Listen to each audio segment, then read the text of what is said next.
Al apoyar su pequeño pie en el primer peldaño de la escalera, sintió gran temor y profunda nostalgia. Se aferró con fuerza a la barandilla, no para sostenerse en el ascenso al transatlántico, sino como impulso de apego, con la inverosímil aspiración de sujetar el tiempo. Oyó el agua repiquetear contra la nave mientras varias imágenes le anegaban la conciencia. Su pequeño pueblo, los prados verdes, su madre y sus dos hermanas, la casa de piedra, el hórreo, la ermita y la montaña. Recordó los días de fiesta, las recomendaciones de su desaparecido padre, el pan caliente y el aroma a fabadas. Cerró los ojos y se cuestionó si sería América el lugar donde se harían realidad todos sus sueños y más íntimas esperanzas.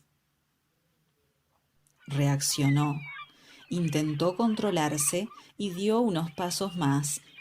No obstante, a mitad de la escalerilla se detuvo volviendo atrás la mirada. Cuán extraño se veía ese gran mar, qué seguras eran las montañas, como aquellas que al abrigo de los castaños escondían los más oscuros miedos. Uno de sus hijos, tomándole la mano, la alentó a continuar. Anda, madre, anímate, que papá nos espera. Era Víctor, el más grande de sus nenos, quien ya había cumplido 8 años y aunque vestía pantalón corto, se sentía el mozo de la casa. Avanzaba junto a ella cargando una pequeña maleta y el chaquetín que le regalara su tía Erundina para la comunión. Vamos, Aurora, anda, mujer, que el barco parte, le indicaba su concuñado ya en cubierta. Manuel no era hombre sensible y carecía de toda paciencia. Si no fuera por su pequeño José, huérfano de Socorrito, amiga y cuñada de Aurora, que en paz descanse, a quien le guardaba una promesa, jamás hubiera accedido a viajar con tal compañía. Aurora no era mujer que pudiera ser llevada por delante. Ramón lo sabía y por eso desde que la conoció quiso conquistarla. Le gustaban las mozas fuertes, determinadas, que no se doblegaban fácilmente. Quizás esta inclinación se debía a la ausencia de su propia madre o a la ideología que supo mantener secreta. Decidido a hacerla feliz, marchó en busca de una tierra libre, ahorrando cada centavo para concretar una promesa. Mamá, ¿te da miedo navegar? Preguntó Eva tirando de su falda. No era temor, sino melancolía lo que sentía, consciente de que delante estaba su futuro, el reencuentro con su esposo y la promesa de una vida mejor. Y detrás, el mundo tal y como lo conocía, su vida entera, su familia, su tierra, su hogar y su historia. Mientras titubeaba, el coloso marítimo hizo sonar fuertemente una bocina que desplegó una serie de recuerdos muy penosos, los horrores de la guerra. Una guerra entre hermanos, atroz, contra natura, que perfilaba durar mucho más que sus 3 crueles años de contienda. Del mismo modo que el océano ante sus ojos, ese enfrentamiento la separó de su prometido. Fue mucha la angustia, la miseria, las pérdidas, los silencios, las heridas de batalla. Revivió las veces que tuvo que escapar a los bosques sobre la montaña, encomendándose a Dios, mientras las milicias de ambos bandos invadían su casa. ¿Cómo podían defenderse 3 mujeres solas contra hordas incontroladas? Al parecer, algunos soldados no conocen camaraderías cuando los ciega la vehemencia, el arrojo y la desconfianza. La norma era clara. Frente a la advertencia, abandonar la casa, dejar la puerta abierta y correr a esconderse. Recordó también la vez en que la alarma llegó mientras acababa de preparar una tortilla de patatas. De la rabia que sintió, la tiró a los cerdos antes de huir para que ningún intruso la saboreara. Volvió en sí y supo que era tiempo de partir.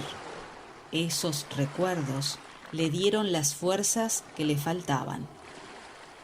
Elevó un rezo silencioso, miró a sus expectantes hijos, tomó impulso y caminó hasta subir a bordo en lo que le pareció el trayecto más largo de su vida. En realidad, ese viaje fue más desafiante de lo que jamás pudo imaginar. 40 años después, se encontró en la reposera de la casa que con su marido construyó muy lejos de su España natal, en Paso Carrasco, Canelones. Mientras dormitaba junto al fuego, uno de sus pequeños nietos permanecía sentado entre sus rodillas. Entonces, ella ya no era joven, se veía débil, quejosa y hasta áspera, pero en realidad era más que eso. Era un corazón de inmigrante, una rama desgajada, una hija de Dios sin patria, una pionera en una tierra extraña. Sus ojos verdes comenzaron a cerrarse y su cuerpo, otrora voluminoso, ahora delgado, sentía el desgaste de una enfermedad que la confinaba.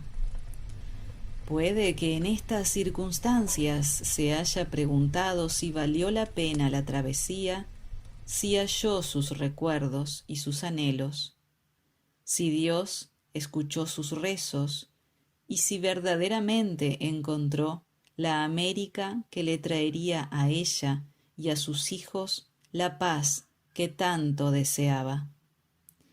Poco después su mirada melancólica se apagó para siempre y partió de este mundo a otro viaje sin retorno.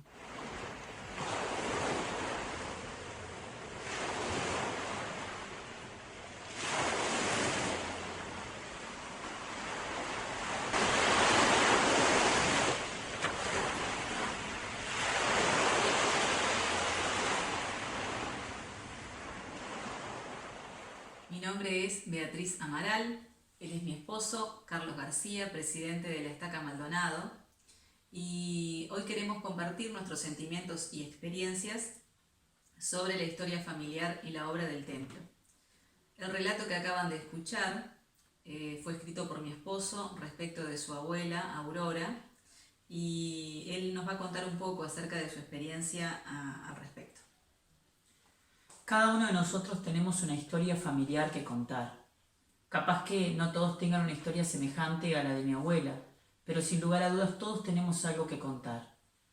Dentro de nuestra historia familiar pueden haber relatos motivadores y otros un poco más decepcionantes, pero de cada uno de ellos podemos aprender. Cuando tenía 15 años, fui al Centro de Historia Familiar de mi estaca y en ese momento la hermana Sonia Bueno me recibió con mucho entusiasmo. Llegué allí no sabiendo muy bien de qué trataba la historia familiar. En esa época se hablaba de genealogía, se hablaba de obra vicaria, de llevar los nombres al templo. No había templo en Uruguay, así que yo fui con un cuadernito y algunos pocos documentos que tenía para recibir ayuda. Tanto la hermana Sonia como el hermano Elano fueron ángeles para mí porque me acompañaron y me ayudaron en este proceso de saber más sobre mi historia familiar. En poco tiempo pudimos juntar más de 50 nombres para llevar al templo de Buenos Aires y poder hacer las ordenanzas. Eso fue realmente motivador para mí. Yo en ese momento, en mi familia no todos eran miembros y además ninguno había recibido las ordenanzas del templo, así que mis antepasados fueron los primeros en recibirlas, incluso antes que nosotros. Pero no quedó solo ahí. No era solo mandar los nombres que seguí buscando a través de los años, sino conocerlos a ellos. Una de las historias que más me cautivó fue la de mi abuela, porque yo la conocí, ella vivió hasta que tenía 5 años, pero encontré otras historias. Empecé a visitar lugares, a hacer entrevistas y el espíritu de Elías me acompañó. Oré mucho, ayuné y el Señor abrió puertas que yo no pensé que podría abrir. Empecé a juntar una serie de recuerdos. Hoy voy a mostrarle algunos de esos. Por ejemplo, esta caja la hizo mi abuelo, la talló con un cuchillo y se la regaló a mi abuela. Es de madera de castaño, es una madera tradicional de Asturias.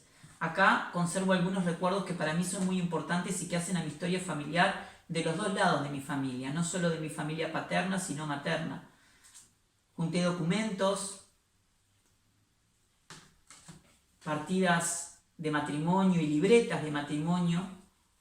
Acá tengo el pasaporte de mi abuela cuando llegó de España, fotos que he ido recolectando a través del tiempo y que seguramente en la casa de ustedes o en la casa de alguien que conocen hay alguna de estas cosas y ustedes pueden irlas recolectando.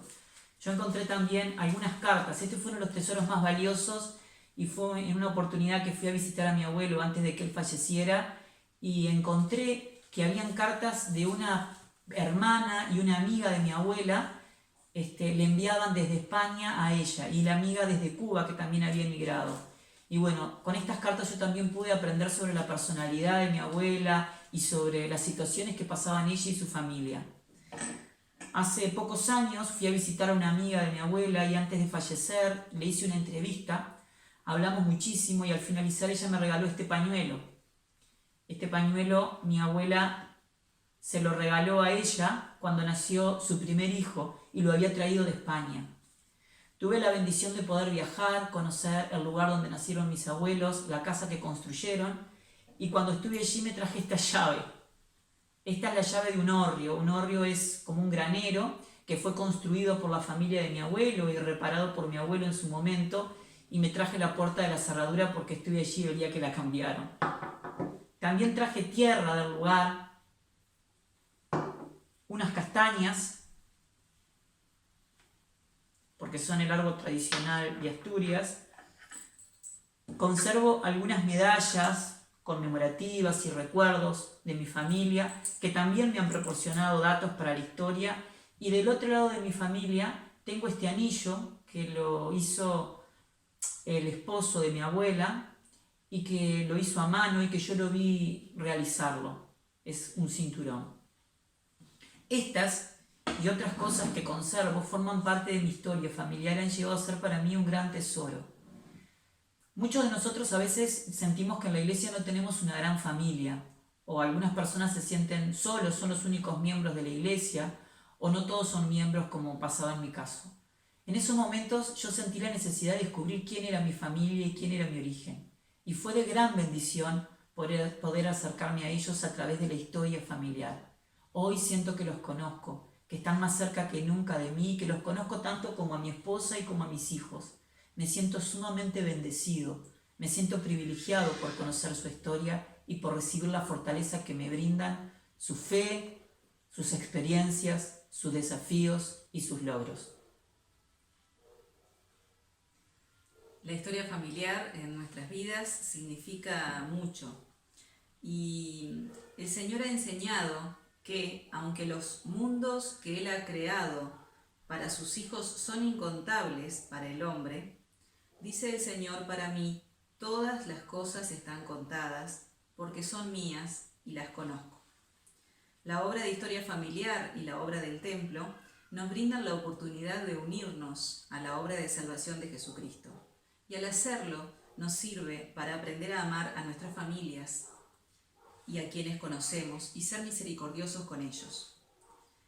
Al recordar a nuestros antepasados, reconocemos el alcance del plan y de la creación de nuestro Padre Celestial. Además, el aprender sobre la vida de nuestros antepasados puede servir para recordarnos que no todo en la vida resultará fácil, que habrá desengaños e injusticias en este mundo caído. No obstante, el aprender sobre la vida de ellos y el llevar a cabo ordenanzas por ellos, también puede recordarnos que nadie está fuera del alcance del amor de Dios. Malaquías 4 nos enseña: he aquí, yo os envío a Elías el profeta antes que venga el día de Jehová, grande y terrible. Él hará volver el corazón de los hijos hacia los padres y de los padres hacia los hijos. No sea que yo venga y hiera la tierra con maldición. El presidente Nelson enseñó que cuando nuestro corazón se vuelve a nuestros antepasados, algo cambia dentro de nosotros. El profeta José Smith declaró: la responsabilidad mayor que Dios ha puesto sobre nosotros en este mundo es ocuparnos de nuestros muertos, porque es necesario que el poder de sellar esté en nuestras manos a fin de sellar a nuestros hijos y nuestros muertos para que la plenitud de la dispensación de los tiempos, una dispensación en la que se han de cumplir las promesas que Jesucristo hizo para la salvación del hombre, se cumplan. De ahí que Dios dijo: yo os envío el profeta Elías. El Elder Nelson ha enseñado que el espíritu de Elías es una manifestación del Espíritu Santo que da testimonio de la naturaleza divina de la familia. Esta singular influencia del Espíritu Santo impulsa a las personas a buscar los datos, documentar y valorar a sus antepasados y parientes, tanto pasados como presentes. El espíritu de Elías surte un efecto en las personas que son miembros de la Iglesia como las que no lo son. Sin embargo, como miembros de la Iglesia restaurada de Cristo, tenemos la responsabilidad, adquirida por convenio, de buscar a nuestros antepasados y proporcionarles las ordenanzas salvadoras del Evangelio. Ellos no son perfeccionados sin nosotros. Es una bendición enorme el poder buscar datos de nuestros antepasados, conocerlos, conocer sus experiencias, recolectar sus nombres y poder llevarlos al templo y hacer la obra vicaria. Estamos muy agradecidos por esta oportunidad que se nos ha brindado en este tiempo de ir al templo y de realizar esta obra. Ahora que los templos están cerrados y que no tenemos la chance de ir, es cuando más extrañamos esas ocasiones en las que visitamos los templos y hacemos la obra vicaria por nuestros muertos. Ellos no pueden ser perfeccionados sin nosotros y nosotros no podemos ser perfeccionados sin ellos. Queremos invitarles y desafiarles a que busquen la historia de sus antepasados, de sus familiares. Es una experiencia fascinante y no importa en qué punto estén, pueden hacerlo. El Señor nos bendice cuando nosotros ponemos el deseo y nos ponemos la meta y la determinación de hacerlo. Yo lo sé y sé que es así. Como dice la canción que canta Archuleta sobre los antepasados, nunca imaginé encontrar esa parte de mí. Y realmente nunca imaginé que iba a encontrar esa parte de mí. Y sé que hoy ellos tienen mucha importancia en mi vida y estoy donde estoy gracias a ellos. Y tengo una enorme gratitud. Me siento muy agradecido a mi Padre Celestial por conocer a mis antepasados, por lo que ellos dieron por mí, por mi familia, por la familia que tengo hoy. Muchos de sus anhelos, de sus esperanzas y de sus sueños se han concretado hoy en mi vida y otras se concretarán en la vida de mis hijos y de mi posteridad. Yo no tengo ninguna duda que ellos buscaban lo mismo que yo y que mi esposa, la felicidad duradera. Y esa felicidad se encuentra con el Evangelio de Jesucristo. Y hoy yo tengo la respuesta. Sé que Jesucristo vive, sé que Él es nuestro Salvador y sé también que nuestros antepasados siguen vivos y pendientes de nosotros del otro lado del velo. Y comparto todo esto junto con mi esposa en el nombre de Jesucristo. Amén. Amén.